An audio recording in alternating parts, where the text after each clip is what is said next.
This is the process shot. I'm Michael. I'm stuck in a haunted movie theater, and I've seen Blue, a docudrama from director Jarman made back in 1993. It's a rather unusual movie, at least in terms of its presentation. Otherwise, it's a very personal document, with Jarman himself narrating his experiences and thoughts during the final months of his life, living with AIDS and its complications, including a gradual loss of sight, which has turned everything he sees into shades of blue. As he shares moments of his life and his other thoughts and fears, these are all complemented by more poetic stories of personified colors, the primary figure, of course, being a character named Blue. All of this is shared to the audience through what is likely the most poetic element of the film, a purely audio delivery of these stories, coupled with a purely blue screen. To begin with, the stories being told are entirely captivating, with Jarman detailing his experiences with an excellent attention to pacing. Each small piece of his life that he shares may come off as somewhat normal or routine at first, but as the small details being shared add up, it's made much clearer how harrowing his state of being actually is. And with it comes a rich understanding of his struggles and that of others, most specifically in living with AIDS and the various stages of sickness that he and his friends are facing, or, in a few tragic cases, have faced but lost.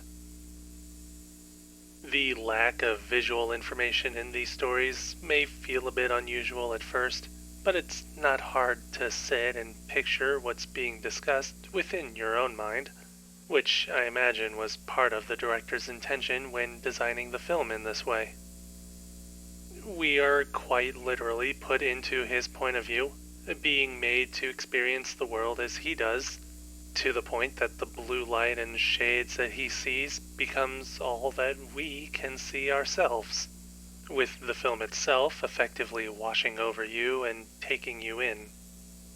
Even if it's nothing more than a single color on screen, it does feel as though there's so much being done with it, though it's definitely thanks to the audio design that your visualizations of these stories go a bit into overdrive.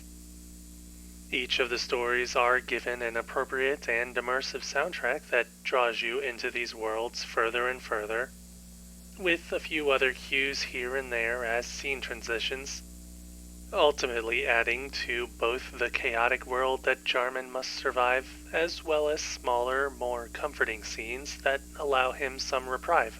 Though even when he escapes into his own head, he still has his mortality on his mind.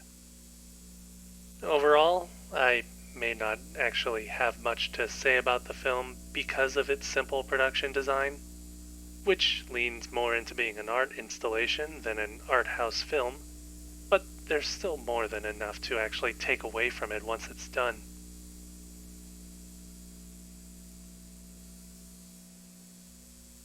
Blue. Derek Jarman, 1993. 4.5 stars. I definitely recommend seeing it yourself.